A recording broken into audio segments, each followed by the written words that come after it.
Panhandling is a social issue that occurs as a result of poverty, homelessness, and lack of access to resources. The rate of street begging in Benin City, the capital of Edo State, is alarming, and the beggars even go as far as stealing people's properties while begging. Some can even be aggressive and violent if not given attention. A respondent who spoke on the issue said that the act of begging has become rampant on the streets by some supposedly less privileged people, saying that many of the street beggars are not handicapped or disabled, but they chose to stay on the streets and beg for alms. Another respondent blamed the government for not putting proper forces in place to arrest or punish those involved in street begging. He explained that the street begging would not have escalated to this extent if there were disciplinary bodies and laws assigned by the government to stop street begging. You see, this begging thing is one of the signs of a failed government.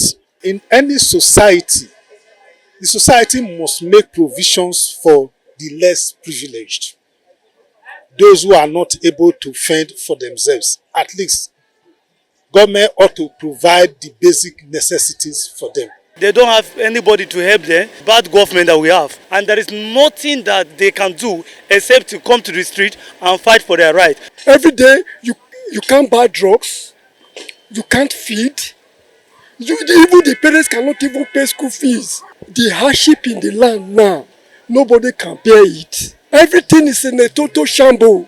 Government is supposed to wake up. Another respondent with a different option said that the rate of poverty in the economy is high and that the beggars can only leave the streets when they are empowered with skills, education, and even financially for a startup. He said that there are talents and unique abilities that could be discovered among the beggars and their children if attention is given to them, and noted that the government can be of help by creating jobs, entrepreneurship programs, poverty alleviation programs, and free education for them. The street begging becomes too rampant, and it becomes an avenue whereby you cannot even differentiate the beggars from the unknown beggars, because we have corporate beggars now and we have hungry beggars.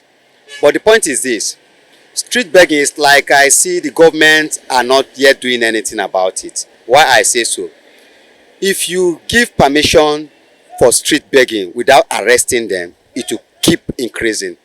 If it were to be that the government will kind of establish a kind of task force to go after the people that beg, it will help a little. And as well, if we individual, we stop helping these people by giving them little tips. The government are not putting modalities on ground.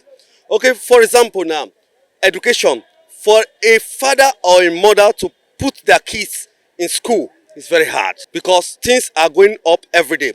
So for them to even feed their kids is very hard too. Some of these beggars, they are handicapped. Because they are handicapped, they cannot work to feed themselves. The situation of the country, there is no job. Even the graduates don't have job. They go to, some of them go into hand working, like learning tailoring, hairdressing. You can see all fingers are not equal. Panhandling is a pervasive social problem that affects communities and the victims involved too. This act can be resolved by addressing its roots and giving proper solution where needed. Favor Futuge, reporting for BTV News.